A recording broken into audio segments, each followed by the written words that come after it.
मुकदमा फिर अस्थायी जेल के अंदर। सत्ता का केंद्रीकरण है।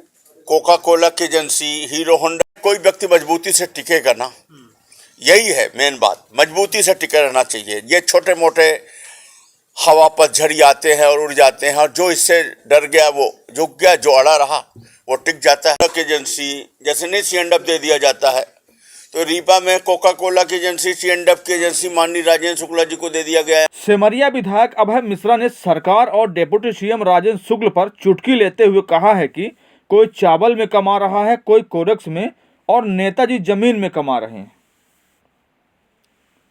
नमस्कार, बिंद मीडिया के YouTube मंच पर आपका स्वागत है। तो चलिए अब आपको बताते हैं तफ्तीश से पूरा मामला क्या है। दरअसल कांग्रेस विधायक अभय मिश्रा ने राजेंद्र शुक्ल पर जमकर निशाना साधा है।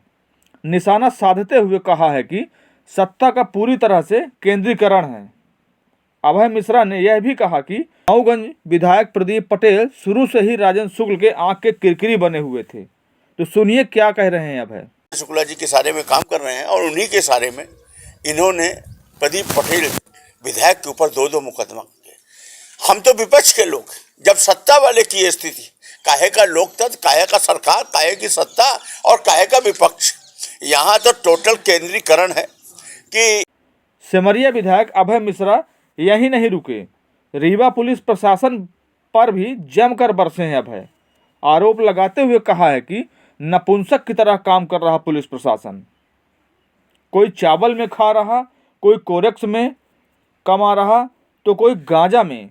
सब अपना अपना एरिया बांटे हुए हैं, सभी पैसा कमाने में लगे हैं। और SP साहब को तो अपनी कुर्सी बचानी है, तो SP साहब सिविल लाइन थाना की औचक निरीक्षण में पहुंच गए। सुनिए रीवा पुलिस कप्तान साहब को क्या बोले औचक निरीक्षण की बात। सर, ये आज थाने का वार्षिक निरीक्षण किया गया, क्या दिशा निर्देश दिए गए और क्या चीज़ें पाई? वार्षिक नहीं था, एक आकस्मिक निरीक्षण था। अचानक से जो होता है, कई बार करने चले आते हैं, तो उसी में कुछ खामियां जो पाई गई हैं कि जो ड्यूटी वितरण है थाने का वो प्रॉपर तरीके से नहीं है। कुछ दस्तावेज हैं, जैसे हम जो समन्स वारंट रजिस्टर हैं उसको प्रॉपर तरीके से अपडेट नहीं किया जा रहा है, और कहीं ना कहीं जो हम विवेचना कर रहे हैं उसमें प्रॉपर मार्गदर्शन जो TI का होना चाहिए था वो कमी है। और बाकी कुछ चीज़ें भी सही पाई गई, जैसे जो अन्य दस्तावेज उनका रख रखाव वगैरह ठीक पाया गया। और 1-2 हमारे जो स्टाफ हैं वो यूनिफॉर्म में नहीं थे, तो उनको यूनिफॉर्म में होना चाहिए। 1-2 ही होते हैं जिनको यूनिफॉर्म में ना रहना अलाउड होता है, उनको यूनिफॉर्म में नहीं रहने की बोला गया है, लेकिन बाकी स्टाफ को यूनिफॉर्म में रहना चाहिए, और तो वो चीज़ नहीं पाई गई। तो इस प्रकार से सभी को इसमें स्पष्टीकरण जारी किया गया है, और जो 1-2 अच्छे काम हुए तो उसके बारे में उनको प्रतिवेदन भेजने के लिए बोला गया है। तो महिला अपराध और लंबित मामलों से कैसे निपटा है? एक यहाँ की बड़ी समस्या है, क्योंकि विवेचकों की कमी की वजह से यहाँ पे अपराध भी काफ़ी लंबित हो गए हैं, और ये अभी से नहीं है, पिछले 5-6 साल से यहाँ की स्थिति ऐसी है। तो अभी मैंने CSP और इनको TI को इसमें पाबंद किया है कि यहाँ पे सिविल लाइन थाने पे हमको बहुत अधिक ध्यान देने की जरूरत है, और डेली हमको विवेचकों को मोटिवेट करके और उनको टास्क देने की आवश्यकता है कि ज़्यादा से ज़्यादा अपराधों का निकाल हो सके। तो आप अपनी राय जरूर बताइएगा कमेंट बॉक्स में जाकर, और चैनल को लाइक करें। अगर आप चैनल में नए हैं तो सब्सक्राइब जरूर कर लें, ताकि हमारे अपडेट्स आपको मिलते रहें। धन्यवाद दोस्तों। दे दिया गया है यहाँ का C&F पॉलिटिकल सत्ता का, तो यहाँ का वो जो निर्णय करेंगे। राजेंद्र शुक्ला जी शुरू से प्रदीप पटेल जी के विरोधी रहे हैं, उनको शुरू से आंख के किरकिरी बने हुए थे, आंख के काटे। और यहाँ का प्रशासन तो आप देख ही रहे हैं कि बिल्कुल जो अभी इन्होंने कहा कि नपुंसक की तरह काम कर रहा है, उसके अंदर न लॉ एंड ऑर्डर, न नियम है, न कानून है। उसको तो कुर्सी पे बैठे रहना है, गांजा कोरेक्स दारू का पैसा कमाना है और निकल लेना है।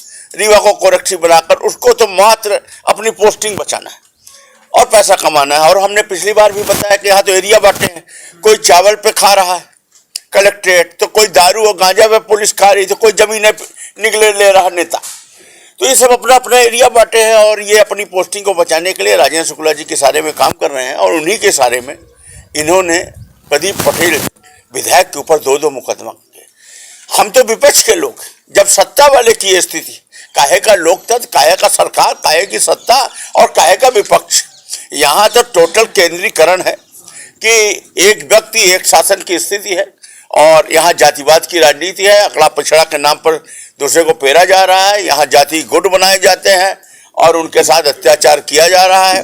प्रदीप पटेल जी के साथ दो वो किए गए। अभी सच बोलने पर हम लोगों के ऊपर मुकदमा दर्ज किया गया। दूसरा पक्ष है राजेंद्र शुक्ला जी के गुट का, उसने वहां उपद्रव किया, लाश रख के किया, तो झूठा मामला दर्ज कराने के लिए एसपी ने उसको झूठा ही पाया, उस पर मुकदमा नहीं दर्ज किया गया। इस तरह की स्थितियां हैं।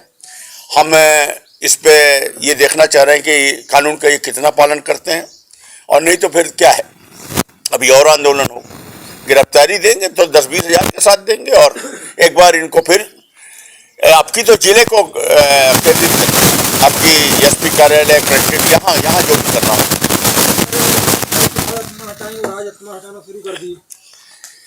नहीं, अगर कोई व्यक्ति मजबूती से टिकेगा ना, यही है मेन बात, मजबूती से टिके रहना चाहिए। ये छोटे मोटे हवा पतझड़ी आते हैं और उड़ जाते हैं, और जो इससे डर गया वो झुक गया, जो अड़ा रहा वो टिक जाता है।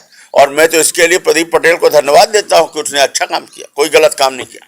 उन्हें शासन सत्ता में होते हुए भी ये जो गुलामी की राजनीति है उसको स्वीकार नहीं किया। उन्होंने अपना कर्तव्य पूरा किया। मैं इसके लिए उनको साधुवाद देता हूं कि उन्होंने अच्छा किया, और अब वही प्रशासन नतमस्तक होगा और काम करेगा।